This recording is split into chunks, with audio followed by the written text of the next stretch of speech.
De Dieu. On va étudier le Dvar Malchut de la Parashat Shlach. On va commencer déjà par dédier ce cours. D'abord pour l'élévation de l'âme de Myriam Bat Elisheva et Moshe. Ensuite pour la Refoua Shelema de Chana Bat Ruchama. Pour Zivug pour Chaya Mushka Bat Chana. Et pour la réussite Begashmiut Beruchaniut de Aryeh Leib Ben Chana. Et d'ailleurs, précisément pour Aryeh Leib Ben Chana, on va commencer par raconter une histoire du Baal Shem Tov qui s'accorde un peu avec l'enseignement du Dvar Malchut. C'est une histoire peut-être qu'on a déjà racontée, mais qui est connue, mais on va la répéter ce soir, puisque c'est un jour un chassid du Baal Shem Tov qui a demandé au Baal Shem Tov, qui a dit qu'il lui a demandé de voir le prophète Eliyahu. Et le Baal Shem Tov lui a dit: ah, tu veux voir le prophète Eliyahu, alors tu vas te rendre dans tel village et tu vas aller dans telle maison et tu vas essayer de te faire inviter pendant le Shabbat dans cet endroit là-bas et tu verras le prophète Eliyahu.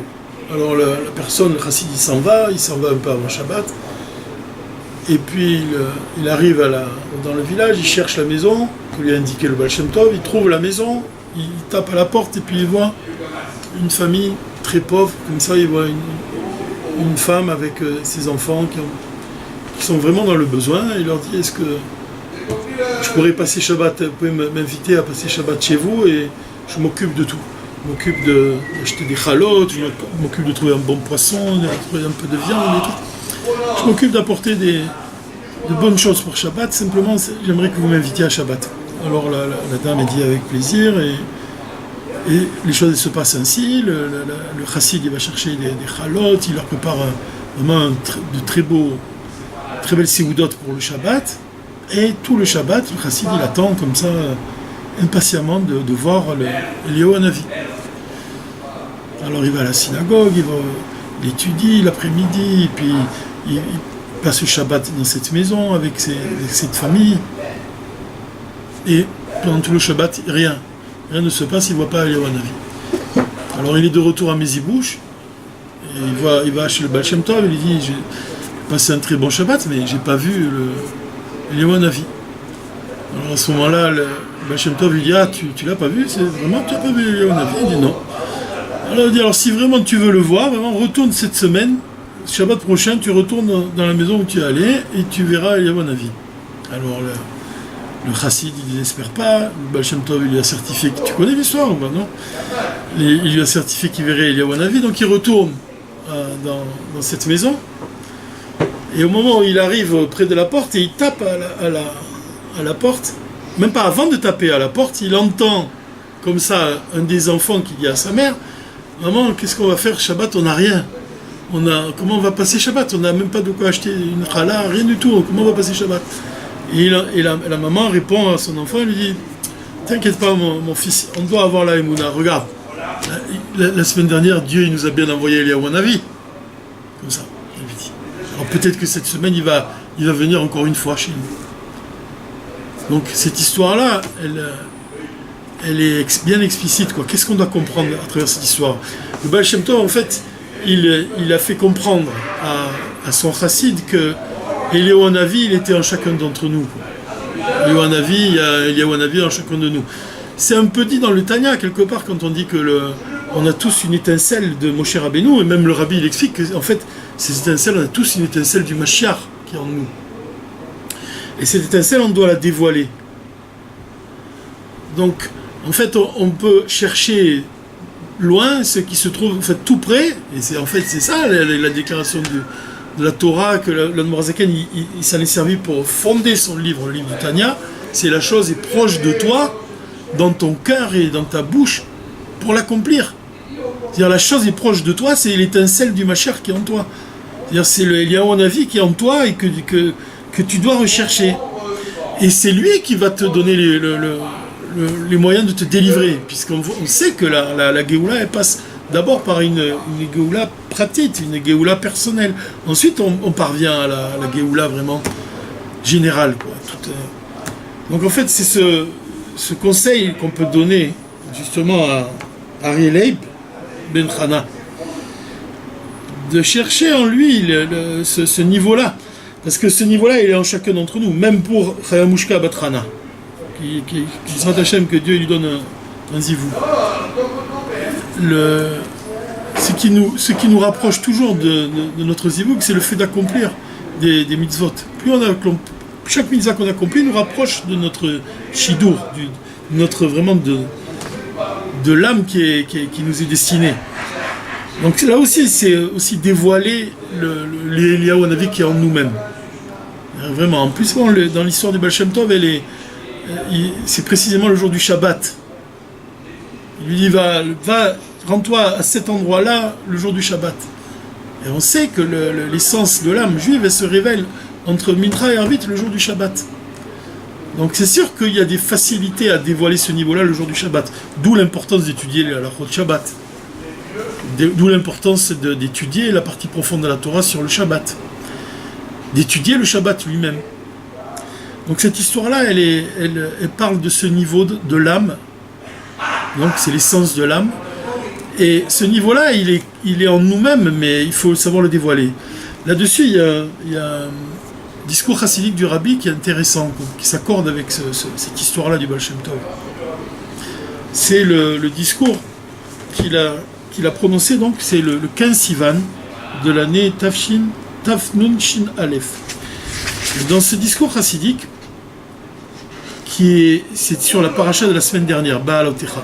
Le fait qu'Aaron il doit allumer les flammes de la Ménorah, on revient sur un point qui est intéressant ici, c'est que qu'est-ce que c'est le sujet d'allumer la Ménorah, tel que le Rabbi le présente, tel qu'il décrit.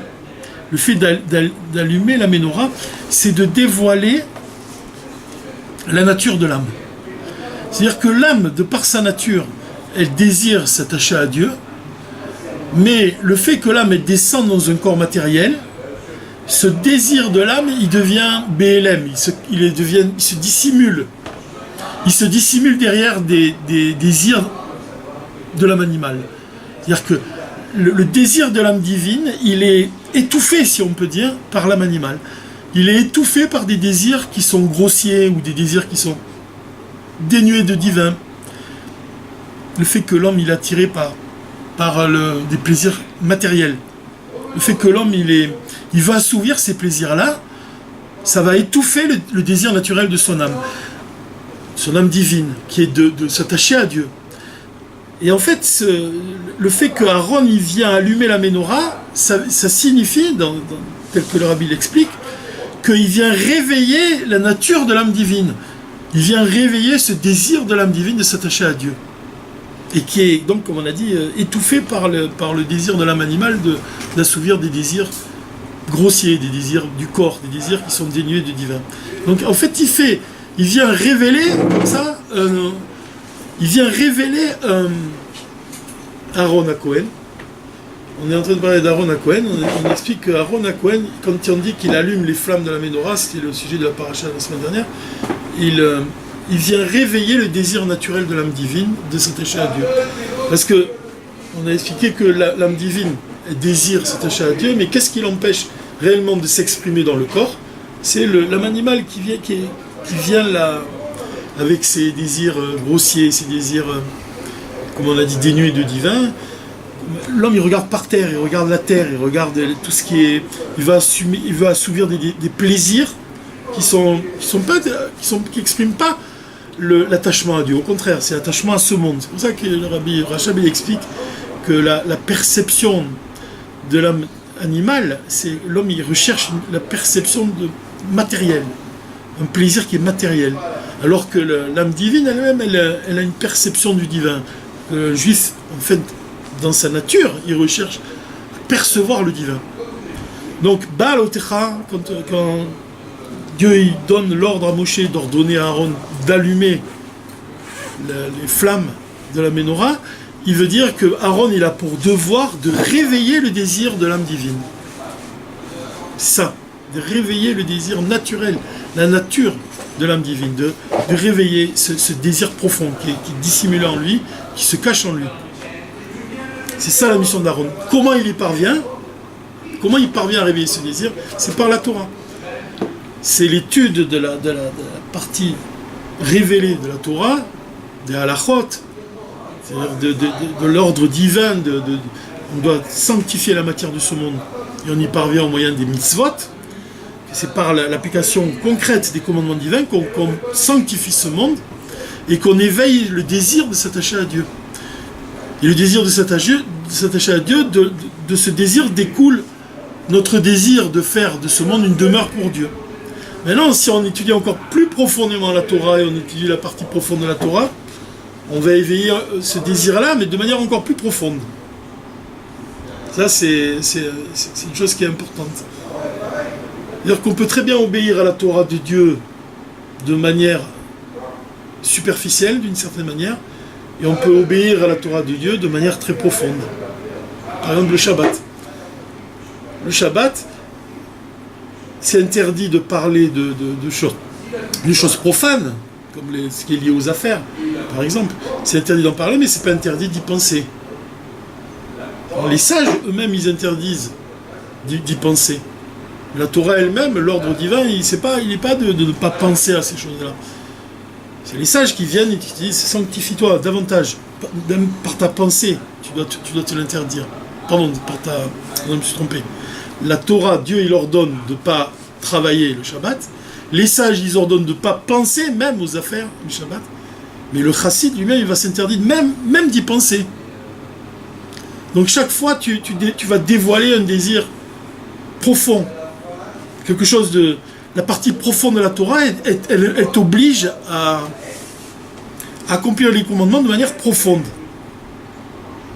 C'est comme ça qu'on explique la chassidoute. C'est de te sanctifier dans ce qui est permis.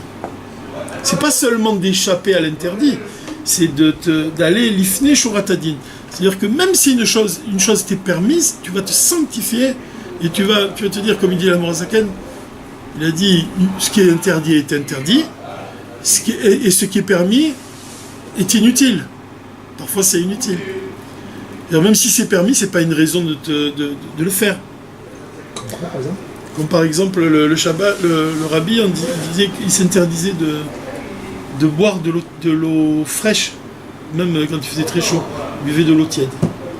Parce que le Rabbi Rachab il explique que le fait de dire oui, de céder à tous les désirs de l'âme animale, même pour des choses qui sont permises, ça va conduire l'homme à devenir grossier. Le fait de dire oui, de céder toujours au plaisir du corps, tu vas petit à petit te rapprocher de l'interdit et Dieu préserve ensuite même finir par transgresser. C'est pour ça que l'homme il met toujours une barrière. Un chassid il met une barrière à ce qui est permis. Tu vois, il se comporte pas comme un enfant gâté, si on peut dire. Il se gâte pas, si on peut dire. Il fait attention au plaisir, il met des limites à son plaisir. Tu vois, dans le fait de manger, dans le fait ici comme on a dit, de boire, mais de contrôler toujours son âme animale. Donc ça c'est lié avec la paracha de la semaine dernière. La paracha où on parle qu'on doit allumer les flammes de la menorah de manière à tenir le feu près de la flamme et puis dès qu'elle monte d'elle-même de se retirer. Donc on a donné plusieurs explications sur le fait que la flamme elle monte d'elle-même. Et ici le Rabbi il explique donc ce point-là, que la flamme qui monte d'elle-même, c'est de parvenir à réveiller chez l'autre la nature de son âme divine. C'est ça que la flamme monte d'elle-même, c'est libérer l'âme divine. Donc ça c'est un point qui est réellement important. Maintenant, en quoi c'est important dans ce qu'on a vu, ce qu'on a étudié, c'est que de quelle manière on s'attache à Dieu. Et l'âme de par elle-même, tout le sujet de l'âme juive, c'est qu'elle, par sa nature, elle désire s'attacher à Dieu. Donc c'est quand Aaron il allume la flamme de la menorah, on a dit, c'est que il va réveiller la nature de l'âme divine, sa nature c'est de s'attacher à Dieu. Il vient réveiller ce qui est naturel. C'est pour ça qu'on parle de Avam et Souteret, l'amour qui est caché dans le cœur de chaque juif. C'est un héritage d'Avraham, Yitzhak et de Yaakov. C'est quoi cet amour caché dans le cœur de chaque juif? C'est justement la nature de l'âme divine qui, naturellement, elle désire s'attacher à Dieu, elle ne peut pas être séparée de lui. Maintenant, le Rabbi il dit dans ce discours, écoutez ce qu'il dit, il dit « Nishmata Adam ». l'âme d'un homme, Afilo Kesheut Tzadik Gamour, même si c'est un Tzadik Gamour, ça veut dire un Tzadik parfait, au Ved Hashem Be'ira, il sert Dieu avec la crainte, Ve'ahava Beta'anugim, même il a l'amour Beta'anugim, c'est l'amour des délices, c'est un amour très élevé, un amour de Dieu qui est au-delà de la raison. Eina Betela Bemetziut Vegamri, l'âme juive, elle ne s'annule pas totalement Bemetziut, c'est-à-dire le bitoul, la soumission de l'âme par rapport à Dieu, elle n'est pas totale. Qu'est-ce que ça signifie? Rak ou davar bifne atzmo. L'âme, c'est une chose de par elle-même. L'âme elle-même, elle a une existence qui n'est pas... C'est une chose, même si c'est chelek elokam imalomash, même si c'est une parcelle de divinité, malgré tout, ça demeure être une parcelle. Quelque chose qui existe de par elle-même, l'âme. Mais cette chose-là, elle aime Dieu et elle craint Dieu. Mais ce qui la différencie, l'âme des mitzvot, c'est que les mitzvot, les commandements divins, les commandements divins, ils représentent la volonté profonde de Dieu. La vitalité qui existe dans les commandements de Dieu, n'est pas davar nifrad bifnei atzmo, klal. Elle n'est pas séparée de Dieu. La volonté qu'il y a dans les commandements de Dieu, elle n'est pas séparée de lui. Et là où miyuchad venichal beretzono, elle fait un avec Dieu. Donc le rabbi il te dit que même le tzaddik parfait, son âme elle n'est pas totalement soumise à Dieu. Bitoul, batel. Elle n'est pas totalement annulée devant Dieu. Par contre, les mitzvot, oui. Les mitzvot, c'est sa volonté. Velachen, c'est pour ça que le rabbi il dit ici, Ashrat Ashrina al Guf Adam, comment la présence divine elle peut résider chez un juif, al Guf Adam, au-dessus de son corps même, I al Yedekiyum mitzvot dafka, c'est précisément quand il accomplit les mitzvot. Ki inyan ashrat ashrina beizé davar ou chez auto adavar nichal beor Hashem. Parce que qu'est-ce que ça veut dire quand la présence divine elle réside vraiment chez un juif? C'est quand la chose elle est elle-même unie et s'inclut dans la lumière de Dieu. Ou batello, et elle se soumet à ce moment-là à lui. Comme il dit le rabbi, quand il bénit les shouchim, il y a un film où on le voit, il bénit les shouchim et il leur dit que votre volonté se fonde en la sienne. En la volonté de Dieu. C'est quand ta volonté, elle s'inclut dans la volonté de Dieu. Là, tu peux parler de bitoul, vraiment, bitachlit. La perfection du bitoul, de la soumission, c'est quand la chose est s'unit à la lumière divine. Par contre, il te dit que l'âme, malgré tout, elle reste une chose, quelque part, si on peut dire, séparée du divin. Elle est séparée parce qu'elle aime Dieu, ou elle craint Dieu. Donc, si elle aime Dieu, c'est que l'âme, elle est une chose et Dieu, ça n'est une autre. Donc, elles sont pas vraiment... Elle ne fait pas un avec Dieu, vraiment. C'est chelek elokam imal. C'est une parcelle de Dieu. D'accord? Vous comprenez la nuance? Alors que la mitzvah, non. La mitzvah, elle fait vraiment un avec Dieu. Donc, il te dit comment un juif, il peut réellement s'unir à Dieu, c'est quand il accomplit un commandement divin. Ça veut dire qu'on est plus lié à Dieu par l'action que par la pensée? Oui. Même tu peux être lié à Dieu par la pensée quand tu étudies la Torah. Mais étudier la Torah, c'est une action. Donc c'est comment on se lie réellement à Dieu, comment même on révèle l'essence même de ton âme qui est liée à l'essence de Dieu, c'est par l'action.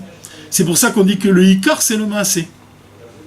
Donc ici, là, le Rabbi, il te donne ici un point qui est important, parce qu'en fait, ce point-là, il s'exprime dans la différence entre les patriarches, avant le don de la Torah, et le peuple juif après le don de la Torah. Avant le don de la Torah, il n'y avait pas de mitzvot. En fait, du moins, Dieu, il n'a pas ordonné les mitzvot, les commandements divins.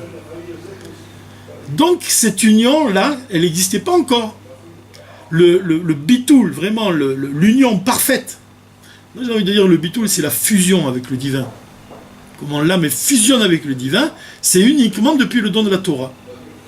Parce que le fait que Dieu, il ordonne la chose, il y a la koachatzmut, la force de l'essence de Dieu, elle est dans le commandement divin. Le fait d'appliquer un commandement divin, c'est-à-dire le fait d'appliquer, d'accomplir l'ordre divin, il a pour effet que par ton intermédiaire, tu vas unir deux mondes, le spirituel et le matériel. Donc tu vas unir la matière avec l'esprit divin. Ça n'existait pas avant le don de la Torah.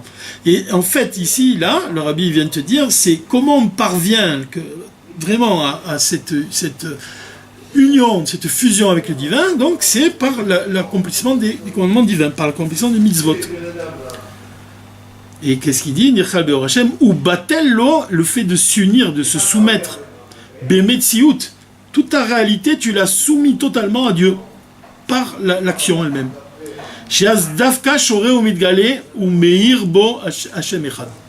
Alors là, précisément, là tu révèles Dieu, l'unité de Dieu en toi. C'est par l'accomplissement des mitzvot.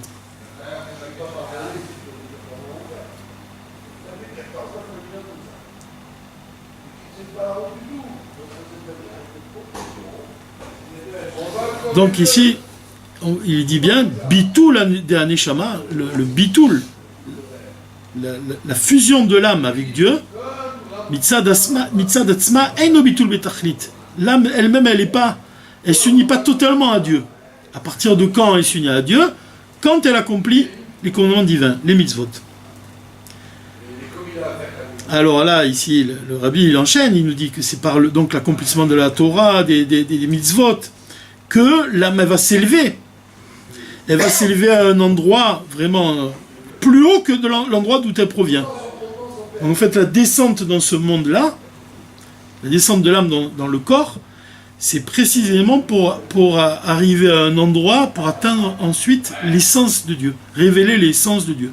C'est notre mission, c'est quand on dit qu'on doit faire venir le Mashiach, c'est de faire descendre la présence divine dans ce monde. Pour faire venir la présence divine dans ce monde, c'est pour attirer l'essence de Dieu. Donc c'est la descente pour une montée à un niveau encore plus élevé. Quel est ce niveau le plus élevé? C'est l'essence divine. Maintenant, il y a ici un point qui est vraiment intéressant, c'est vraiment passionnant. C'est ça jusqu'où le rabbi peut nous amener. Il nous dit que dans l'accomplissement des mitzvot, des commandements divins, chez Bebatan Torah nitan akoach chez Kiyum mitzvot shel Adam yé betachlit habitul. On vient de le dire, on a dit que le fait d'accomplir les commandements divins, on va parvenir au bitul, c'est-à-dire à la fusion avec le divin. On va arriver au tachlit habitul, la perfection de notre soumission, c'est depuis Matan Torah. Aïnou chez Kiyum mitzvot shelo, c'est-à-dire les mitzvot qu'on accomplit.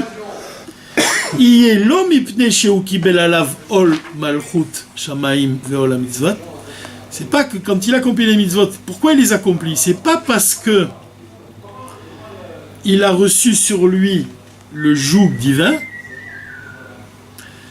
mais pourquoi? Mais c'est parce que Dieu l'a ordonné.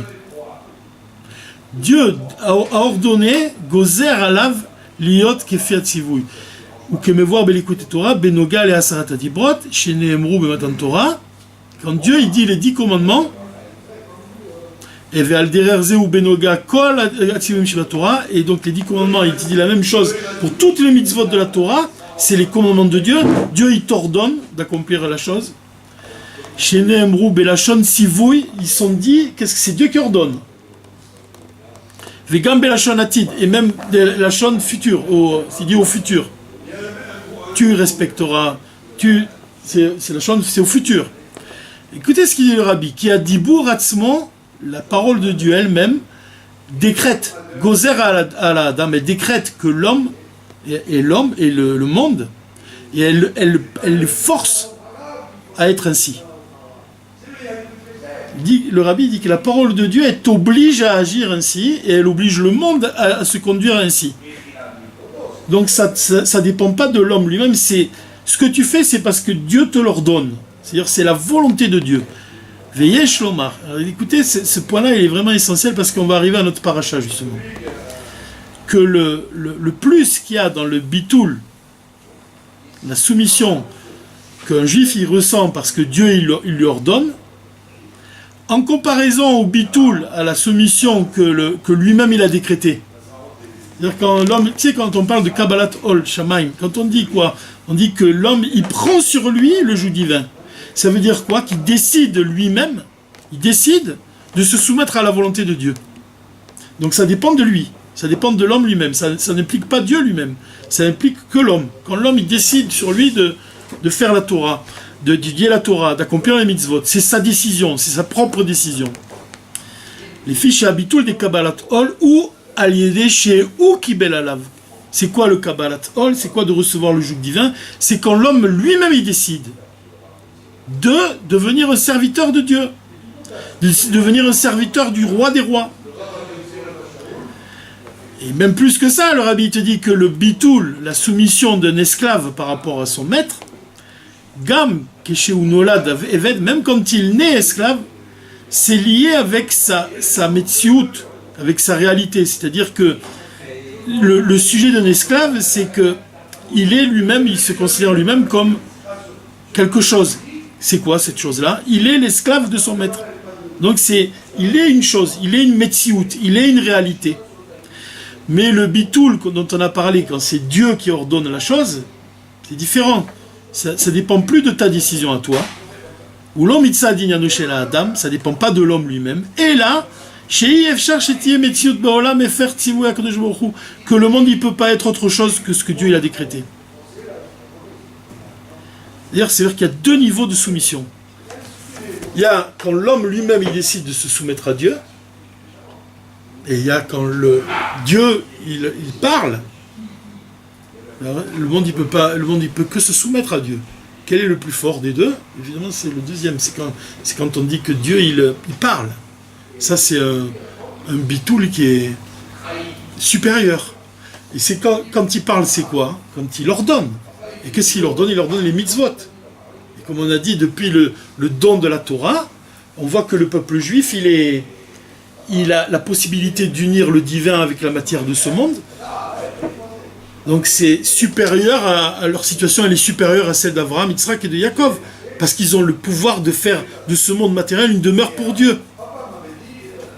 Donc, et on a dit auparavant, que quand est-ce que l'âme elle fusionne réellement avec Dieu?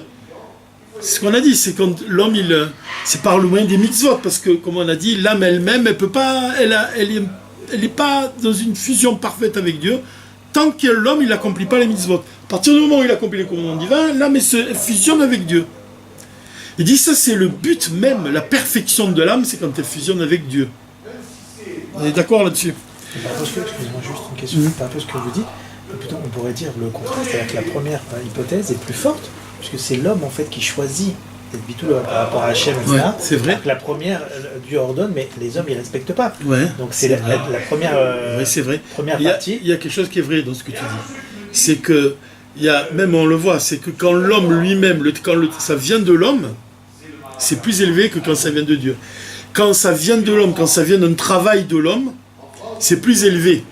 Parce que l'homme, l'homme, il doit se casser, il doit se briser, comme on dit. Katit est mort, quand il brise son cœur, lui-même, le travail de ressentir, de réfléchir à la grandeur de Dieu, par exemple. Ça vient de l'homme. Et le fait de réfléchir à la grandeur de Dieu, ça va dévoiler en toi des lumières profondes. Parce que c'est l'homme qui révèle, qui accepte. Bien sûr. Ouais. C'est plus élevé, c'est vrai, quand un travail vient de l'homme. Mais là, on parle d'autre chose. On parle quand Dieu lui-même il parle. Qu'est-ce qui s'est passé? On voit que l'âme, elle ne pouvait même pas supporter la parole de Dieu.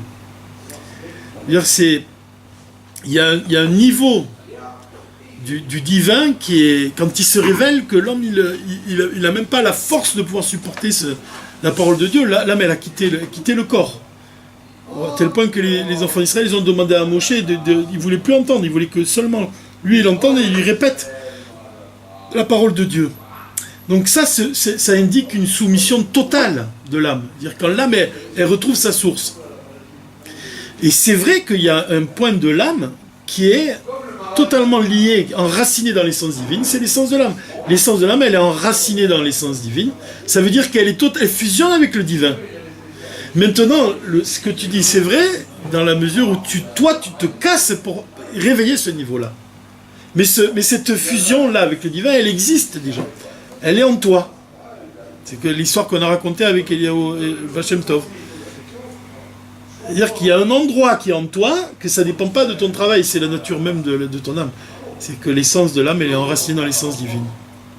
Et écoutez ce qu'il dit le rabbi ici. J'ai ramené tout ce discours-là uniquement pour ce passage-là. Veine de agam sha bitul de limud Torah avec yom mitzvot beofen eskaril ou bitul betachlit.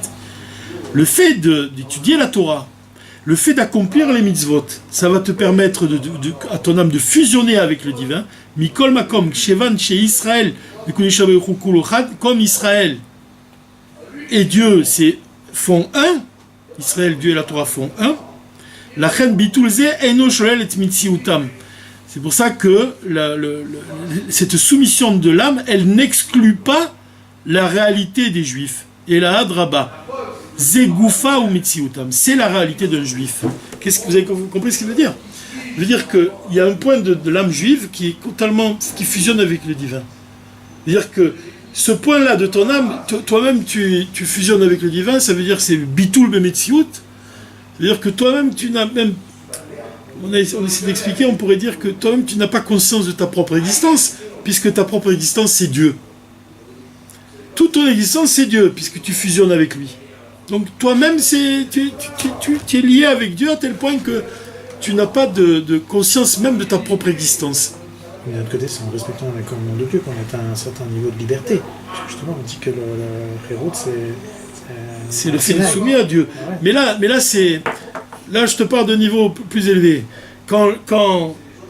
Justement, quand tu accomplis, ici, tu dis le rabbi, c'est que le bitul, c'est quoi? La soumission, la fusion avec le divin. Quand tu fusionnes avec le divin, l'homme, il n'existe plus, il n'y a que Dieu à ce moment-là. Et bien, tu dis précisément, et le rabbi, il vient te dire, non, c'est ça ta réalité. La réalité d'un juif, c'est quand il fusionne avec Dieu. Comme quand on dit que la Emouna, elle commence là où s'arrête l'intellect. Là où tu peux aller plus loin avec ton intellect. C'est ton Emouna, là commence ta Emouna. À partir du moment où la même chose, quand tu accomplis les commandements divins, tu fusionnes avec Dieu. Tu pourrais penser, si tu fusionnes avec Dieu, toi-même tu n'as plus d'existence. Non, c'est précisément quand tu fusionnes avec Dieu que commence ton existence. Tu révèles en fait l'essence divine, tu la révèles. C'est l'existence d'un juif, c'est quand il révèle ce niveau-là. C'est là que commence son existence. Tu as compris l'idée? On parle de bitoul. Quand on parle de bitoul, ça veut dire le fait de... Le bitoul, c'est quoi? Ce mot, il revient tout le temps dans la chassidoute. On parle tout le temps de bitoul, batel. Batel, ça veut dire que tu te soumets à la... Tu es batel. Ça veut dire que tu... Comme la merkava. La merkava, c'est le char. Un char, il est le char céleste, la merkava. Mais matériellement, c'est quoi une merkava? C'est un char. Le char, il est soumis à celui qui conduit le char. Là, on parle de bitoul. C'est quand tu n'as pas de volonté propre. Tout ce que tu fais, c'est la volonté de Dieu. Donc, ça, c'est le bitoul bemetsiout. C'est quand toi-même, tu n'as pas de désir propre, personnel. Ton seul désir, c'est d'attirer la présence de Dieu dans ce monde. Tu en as un. Hein? Tu en as un, mais tu le soumets. Voilà. Ça ne veut pas dire que tu l'as plus. De quel désir tu as? Tu soumets ce désir, mais il existe. Il existe en toi, voilà, mais tu le soumets, baptême. Tu le soumets. Alors c'est ça qui est très élevé. Ouais, c'est ça qui est élevé. C'est comme c'est écrit dans le Père Kavot, fais la volonté de Dieu et lui il fera la tienne. Dire, mais en fait, même un tzaddik véritable, c'est celui qui il n'a pas d'autre désir que d'attirer la shrina dans ce monde. C'est ça le bitoul. Le bitoul, c'est quand, tu vois, c'est comme un rayon de soleil, on dit, il est battel dans sa source. Un rayon de soleil, il est battel dans sa source. Ça veut dire qu'il n'a pas d'existence, il fusionne dans sa source. Donc l'âme juive, elle est battel, les mitziout, c'est quand tu accomplis les mitzvot. C'est-à-dire que c'est comme une flamme qui va retrouver le feu d'où elle provient. Elle fusionne avec lui, comme la flamme de Aaron, tu allumes la flamme de la bougie à un moment, et puis quand tu la retires, tu vois que tu as deux flammes, mais si tu la rapproches à nouveau, tu vois que tu as une flamme. L'âme qui fusionne avec le divin, il te dit, mais alors si elle fusionne avec le divin, elle-même, elle n'a plus d'existence, elle est battelle, elle s'annule dans sa source. Et le rabbi vient te dire, non, c'est là que commence vraiment, c'est ça la médecine d'un juif, c'est quand il est battelle à Dieu. Non, mais le problème, c'est qu'en français, en fait, le problème, c'est que Bitul, en fait, ça a été traduit par annulation de soi. En fait, on comprend ça comme quelque chose de négatif. Voilà. C'est-à-dire, c'est négatif, on n'existe plus, etc. Voilà, c'est ça le problème. Comment on explique le mot bitul, c'est-à-dire annulation, on n'existe plus. Mais même en hébreu, quand il le dit en hébreu, on doit comprendre même le sens. Qu'est-ce qu'il veut dire en hébreu, le rabbi? Il vient te dire, c'est que ce n'est pas parce que tu te soumets que tu fais abstraction. C'est quand tu te soumets, quand tu fais abstraction à tes propres désirs, quand tu fais vraiment la volonté de Dieu, c'est pour ça que tu as été créé. C'est là que commence ta réalité. C'est ça ta réalité. C'est le fait de se soumettre à Dieu. C'est là que commence la réalité d'un juif. Le Rabbi Ratz, il avait été interrogé une fois par les totalitaires, les fascistes là, russes, et ils l'ont fait souffrir, ils l'ont fait voir de tout. Quoi. C'est écrit dans le Likutei Diburim, tout ce qu'il a passé, cet homme-là. Il a vraiment souffert. Quoi. Et à un moment, il a demandé quel est votre titre. Il a dit quel est votre titre. Qu'est-ce qu'il a répondu, le Rabbi Ratz? Juif. Il a dit juif, mon titre c'est juif. Il lui a dit mais c'est pas un titre. Ça a dit oui, c'est un titre. Juif. C'est ça mon titre. Imaginez la leçon qu'il nous donne là quand il dit ça. Quel est votre titre? Juif. Et ça s'accorde avec ce que dit le Rabbi ici. Quand tu t'annules à Dieu, c'est là que commence ta vie. Vraiment, véritable. Donc c'est exactement l'inverse de ce qu'on pourrait croire. C'est qu'en fait, nous on pourrait croire que c'est négatif, en fait, il n'y a pas plus positif. Alors, bien sûr qu'il n'y a pas plus positif. Et c'est ce que dit le Rabbi. Écoutez ce qu'il dit, le Amar HaKadosh Baruch Hu le Adam. Dieu, il dit à l'homme, Neri beyatra, ma bougie, ma flamme est dans ta main, venercha beyadi, et ta flamme est dans ma main. Ça veut dire quoi? Neri beyatra, ma flamme elle est dans ta main, c'est la Torah. La Torah elle est dans notre main, dans la main d'un juif. Dirtiv, comme il est dit, ner mitzvah ve Torah or. La bougie c'est une mitzvah, la flamme c'est une mitzvah, et la Torah c'est la lumière. Venercha beyadi, et ta flamme à toi elle est dans ma main, dans la main de l'homme. Non, et ta flamme elle est dans ma main. C'est l'âme. Comme il est écrit, ner avaye nishmat adam. La bougie de Dieu, la flamme de Dieu, c'est l'âme de l'homme. Qu'est-ce que ça veut dire? Comment il explique le Rabbi Barash? Si tu gardes ma flamme, si tu gardes la Torah, Ani Meshamer et Necha, alors je garderai ton âme. C'est ce que ça veut dire.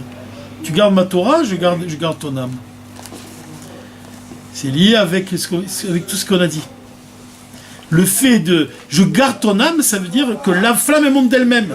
C'est le bitoul. C'est par les commandements divins que l'âme elle peut s'unir à Dieu.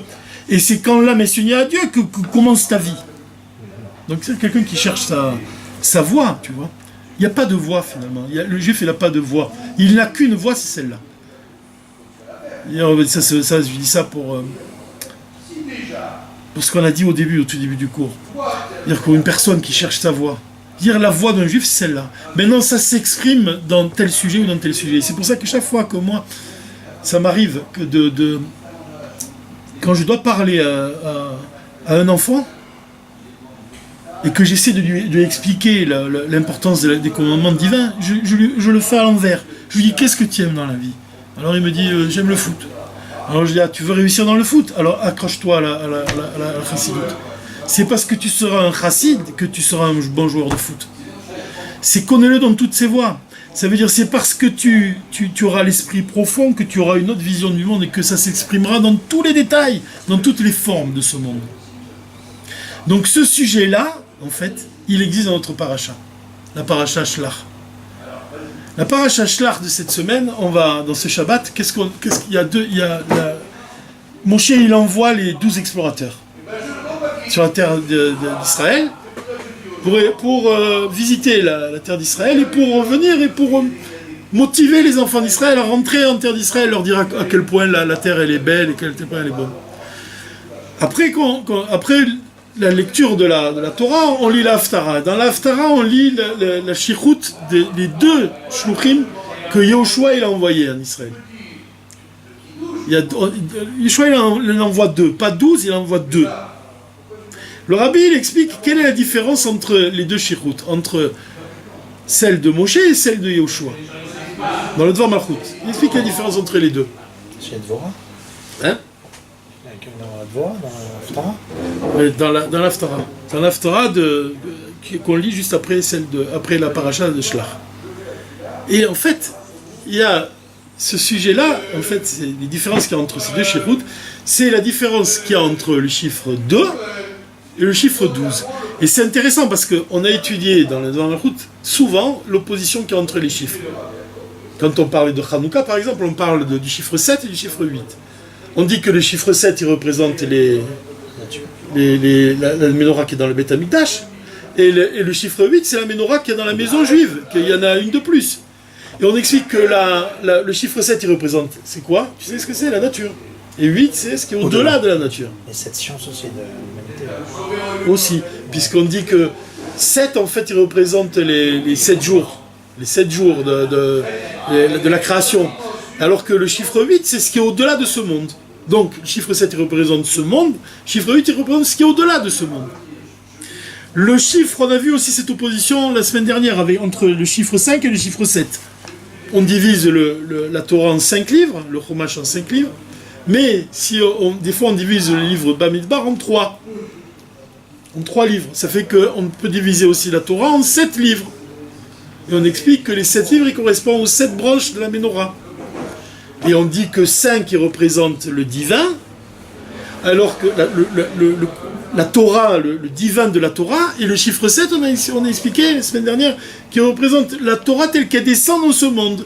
Les 5, le chiffre 5 qui représente, on avait dit, 5 séphirotes, et les 2 séphirotes supplémentaires, c'est Isod et Malchut, ils correspondent à la lumière divine qui descend dans ce monde. Donc l'opposition qui existe entre le divin et ce monde. Ça, c'est aussi le chiffre 5 et le chiffre 7. C'est intéressant parce que le Shabbat, on monte à 7 et les fêtes, on monte à 5. Ouais, c'est intéressant, on pourrait essayer de trouver une explication. Peut-être que les fêtes, justement par rapport à ce qu'on a dit, que le 5 qui représente peut-être ce qui est un peu plus lié à la hardout. Et c'est ça, en fait. Le Shabbat, ce serait plus le côté concret ici-bas. Voilà, si on voulait l'expliquer comme ça. Ouais.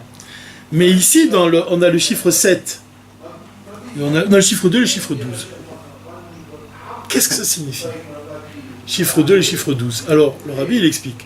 Il dit, le chiffre 12, il représente la litralkout, la division. La division, c'est quoi? C'est que tu as 12 tribus. Et même la terre d'Israël, pourquoi il a envoyé 12 explorateurs? Parce que la terre d'Israël, elle allait être divisée en 12. Donc, en fait, 12, ici, ça représente la division. Et chez l'homme, ça correspond à quoi la litralkout? Aux forces de l'âme. Puisqu'on voit bien que depuis Abraham, Yitzhak et Yaakov, ils ont, comme c'est écrit dans le Tanya, ils ont, par leur travail, leur travail, il a eu pour effet que l'âme juive, c'est un héritage d'Abraham, Yitzhak et de Yaakov, une âme de la Kedusha, comme on voit, Nefesh, Ruach et Neshama, il y a le niveau de Nefesh, la vitalité du corps, Ruach, les émotions, et Neshama, l'intellect, du côté de la sainteté. Donc on voit que la sainteté, elle traverse, si on peut dire, le corps humain, mais elle se divise. Il y a Nefesh, Ruach, Neshama. Tu as trois parties. Ça correspond à quoi? Ça correspond c'est la hitralkout de l'âme. Si on peut parler comme ça. C'est-à-dire que l'âme, pas que l'âme se divise, pas du tout, mais que l'âme s'habille dans le cœur, s'habille dans le cerveau, et s'habille dans le corps tout entier. Et ça, on voit que de la même façon qu'il y a ce sujet-là de hitralkout en ce qui concerne l'âme juive, tu as ça dans la Torah. Tu as 613 mitzvot. Tu vois? Donc ça correspond à quoi? Le chiffre 12. À la shirout, quand Moshe il envoie les 12 explorateurs.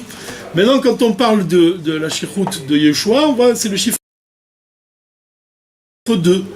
Qu'est-ce qu'il représente le chiffre 2? Il représente la hardout aneshama. C'est quoi? En fait, c'est l'essence. C'est l'essence de l'âme juive.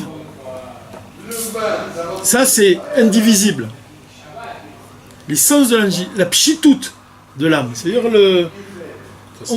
voilà, la simplicité de l'âme. Ça, c'est ce qu'on voit dans la Torah. Dans la Torah, quand tu parles de hitralkout, tu parles de 613 mitzvot.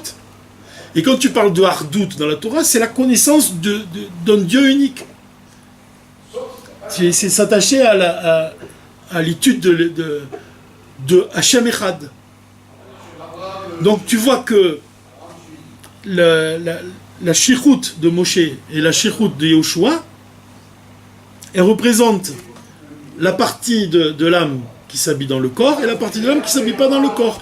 La partie révélée de la Torah et la partie cachée de la Torah, la pnimiut à Torah, la chassidut. Non, mais ce qui est étonnant, c'est que la mission de Moshe, finalement, elle a échoué. Alors que la mission de Yeshua, elle a réussi, puisque c'est comme ça qu'ils vont conquérir la terre. Alors que la partie de la mission de Moshe, les 12 explorateurs, c'est quand même un rapport négatif qu'ils vont faire. Oui, mais il n'y a pas que ça. Il n'y a pas quelque chose de négatif dans la mission de Moshe. Parce que malgré tout, c'est par le fait que les explorateurs qui ont envoyé Moshe, ils sont revenus et ils ont vanté quand même la grandeur de la terre d'Israël. C'est ce qui a donné la simcha, la joie aux explorateurs de Yeshua de partir en Israël. Ils n'avaient plus à vérifier la beauté de la terre d'Israël.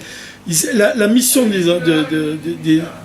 deux explorateurs de Yeshua, c'était quand même trop dur pour conquérir. Oui, mais la mission, ça c'était d'accord, mais c'était pas que négatif. Les effets de leur mission. Moi, je pensais que tu avais posé une autre question. Pourquoi on dit que la mission de Moshe correspond à la partie, à la hitralkut, à la division? Donc, on a dit la partie de l'âme qui s'habille dans le corps.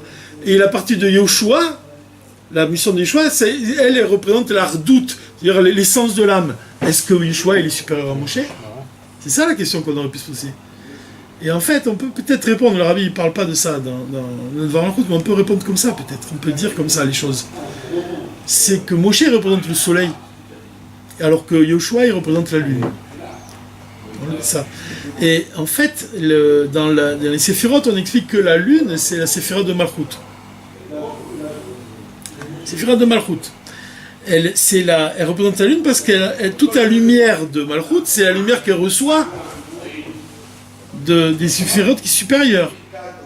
Mais dans les temps futurs, on dit que la séphirote de Malchut, elle va s'élever au-dessus de toutes les autres séphirotes. C'est-à-dire que même elle va retrouver sa taille, la lune va retrouver sa taille.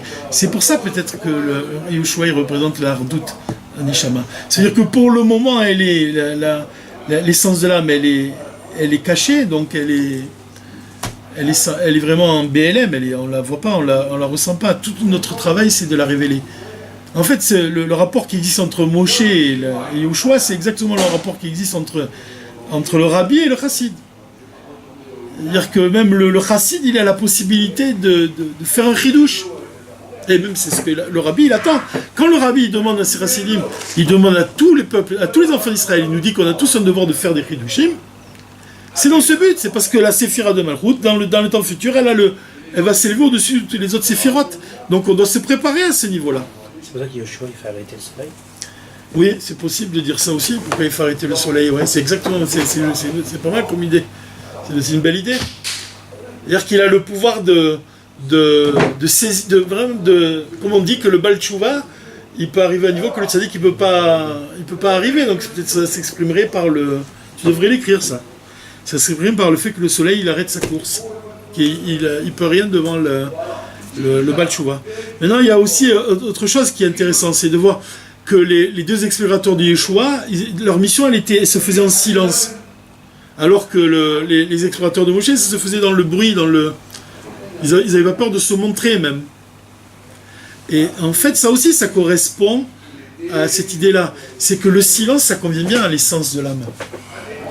Parce que plus on s'élève, par exemple dans la tfila, quand on parvient à l'amida, on dit la bechachai, l'amida, on le dit en silence.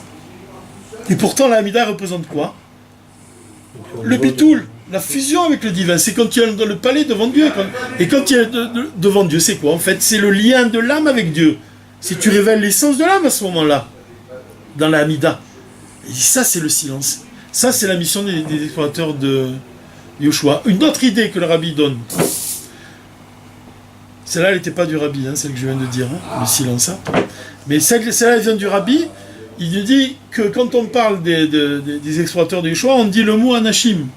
Des simples personnes, alors que les explorateurs de Moshe, ils étaient nassis, Nessiers Israël, c'était des princes d'Israël. Ben, c'est exactement la différence qui existe entre le mot Anochi et le nom Havayé. Il y a le nom divin qui exprime une particularité, Yudke Vavke, Kel Shaddai, tous ces noms divins, ils expriment un attribut divin. Donc ça correspond à la Yitralkut. Il y a plusieurs noms divins. Donc ça correspond à la mission de Moshe, chiffre 12. Mais pour les explorateurs de Yeshua, il n'y a pas de nom, c'est des gens simples. Parce que c'est la simplicité, ce qui n'a pas de nom, comme Anochi. Anochi, ça indique l'essence divine. C'est pas un nom, tu comprends, c'est au-delà du nom. Donc en fait, la mission des explorateurs de Yeshua, elle représente la partie de l'âme qui ne s'habille pas dans le corps, et les explorateurs de Moshe correspondent à la partie de l'âme qui s'habille dans le corps. Un, il représente l'essence de la Torah, l'autre, il représente sa partie révélée de la Torah. Donc encore une fois, dans le Dvar Malchut, le Rabbi il vient nous donner ces deux opposés afin que nous-mêmes on les unisse. C'est pour ça qu'il dit que les deux shirout, elles se complètent. La shirout, c'est quoi la vraie shirout d'un juif? Tu vois, c'est de réveiller ce niveau-là, de réveiller l'essence de l'âme, afin que l'essence de l'âme, elle s'unisse avec les forces de l'âme. La redoute et la Yitralkut. Torah révélée, Torah secrète aussi, les deux. C'est ça, d'unir. D'ailleurs, on ne doit pas les séparer, c'est deux choses, c'est la même chose. Il y a un Rav qui était à Tel Aviv, qui vivait à Tel Aviv, qui a écrit un livre qui s'appelle Margaliot Hayam, les perles de la mer. Et en fait, tu pourrais penser que c'est un ouvrage de Chassidut, même pas du tout, c'est de la halakha. Même des fois, tu vois des livres de halakha qui ont des noms poétiques. C'est cette même idée-là. C'est que les choses elles fusionnent l'une avec l'autre, finalement. Quand les deux fusionnent ensemble. Et c'est pour ça qu'on pourrait conclure sur cette idée-là, dans Inyana Shel Torah Chassidut, le Rabbi, il explique, il dit que comment on attire l'essence, on réveille l'essence de l'âme, dans l'âme, c'est par l'application des commandements divins. C'est les mitzvot. C'est par la matière des objets matériels. C'est à partir du moment où tu vas t'attacher à sanctifier la matière de ce monde, comment tu vas parvenir à ce que la matière de ce monde devienne divine vraiment, à tirer la Kedusha, c'est l'essence divine qui est capable de faire ça. C'est l'essence divine qui est capable seulement l'essence divine qui est capable de transformer. Mais seulement toi, tu es un intermédiaire de Dieu. Toi, tu agis, et c'est parce que l'essence de ton âme, elle est enracinée de l'essence divine, que c'est par ton action que tu vas transformer. Et c'est là que l'enseignement qu'on a dit auparavant, c'est quand tu es battel par ton âme, elle est vraiment battel et s'unit avec Dieu, que ta vie, ta réalité, elle commence. Et que ça veut dire quoi que la réalité elle commence? Ça veut dire que Dieu il garde ton âme. Ça veut dire quoi? Que la flamme est monde d'elle-même. Ça veut dire quoi? Ça veut dire que tu es parvenu au bitoul, le tachlit à bitoul, la perfection de ta fusion avec Dieu, par ton action justement. Non, juste par rapport au point de comparaison entre les deux parachutes, parce que j'ai lu la paracha la semaine dernière, je ne sais pas si c'est un commentaire du Rabbi ou d'un autre commentaire, qui dit qu'en fait, pourquoi il y a eu la révolte contre la manne, en fait, et le rappel de ce qu'ils avaient mangé en Égypte, c'était justement le fait de refuser d'être pris en charge totalement par Dieu, puisque c'était un pain qui venait du ciel, etc. Ouais. Et donc ils se sont souvenus en fait de ce qu'ils avaient mangé en Égypte, etc. Et d'un autre côté, on dit il a envoyé les shlichim en Israël et qu'il voulait revenir dans le désert pour ne pas travailler la terre. Oui. C'est un peu contradictoire. D'un côté, on nous dit ils ne voulaient plus être pris en charge et se souvenaient de ce qu'ils avaient en Égypte. Et de l'autre côté, ils ne veulent pas rentrer en Israël parce qu'ils veulent être pris en charge dans le désert. C'est pour ça que... Alors, mais d'un autre côté, le point commun, c'est quoi? C'est que dans les deux cas, ils se sont plaints. Et ce que je veux dire, ils se sont plaints. Pourquoi? Parce qu'ils n'ont pas accepté, justement, leur mission. C'est ça le point commun. Alors justement, quand on dit par rapport à Aaron, il a allumé la flamme, ce qu'on dit, il a allumé la flamme, et la flamme elle montait, etc. C'est-à-dire qu'il faut d'abord, par l'action de l'homme, que la flamme monte. Si l'homme n'allume pas, la flamme ne peut pas monter. Voilà. Mais c'est ça l'application des commandements divins. C'est ça de se soumettre. Maintenant, l'idée même de la manne, puisque tu parles de la manne, elle n'a pas de goût. Elle n'a pas de goût particulier. C'est exactement, ça correspond à quoi, si vous avez bien compris? À Yeshua ou à Moshe? À Yeshua. Parce que Yeshua, il n'a pas de... C'est comme des anachim, c'est des gens simples. Les gens simples, ça représente la partie de l'âme qui n'a pas de nom. C'est au-delà de ce monde. Et la manne aussi, elle n'a pas de goût particulier. C'est pas la Yitralkut, c'est pas la division. Elle représente cette partie de l'âme qui est indivisible. On peut arrêter. Mais aujourd'hui, par exemple,